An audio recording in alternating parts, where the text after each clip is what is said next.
Lava পিটটা cross করতে পারবে জিতে যাবে।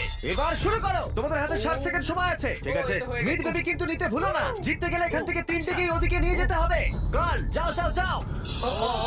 ঠিক আছে ঠিক আছে, আমি ধরেছি তোমায়। এবার আমাদের কোথায় যেতে হবে? এখানে ক্লাইম্ব করতে হবে। সময় চলে যাচ্ছে, তাড়াতাড়ি করো। ও মাই গড, এটা তো অনেক উঁচু। এসো জিমি, আহ! আমরা প্রায় এসে গেছি। আমি সেকেন্ড বেবিটাও পেয়ে গেছি। আমি এবার লাফ মারছি। হয়ে গেছে। গার্ল ধরো। এবার তুমি গ্রিলে চলে যাও ছোট্ট মিট বেবি। আমি পারবো, আমি পারবো। আরে না তারিক। ওর পরিবারের কি হবে? যাই হোক, চ্যান্ডলার এখনো রয়েছে, চলো। চ্যান্ডলার তুমি কি জানো যদি কেউ 31 অক্টোবরের আগে কিং অফ মিড কেনে তাহলে সে মিস্টার বিস্ট বান্ডেল পাবে? আর 15 সেকেন্ড বাকি। আর একটা মিট বেবি নিয়ে আসতে হবে। তুমি পারবে জিমি। সাহায্য করো, আর সাহায্য 10 করো। সেকেন্ড বাকি। তুমি পেরেছো। আমাদের মিড বেবি লাগবে। নাও এবার। জিমি এসো। কেন? ঠিক আছে চ্যান্ডলার তুমি নাও, আমি যেতে পারবো না। ধরো ধরো, আমি এই তো, আমরা পেরেছি, আমরা মিড বেবি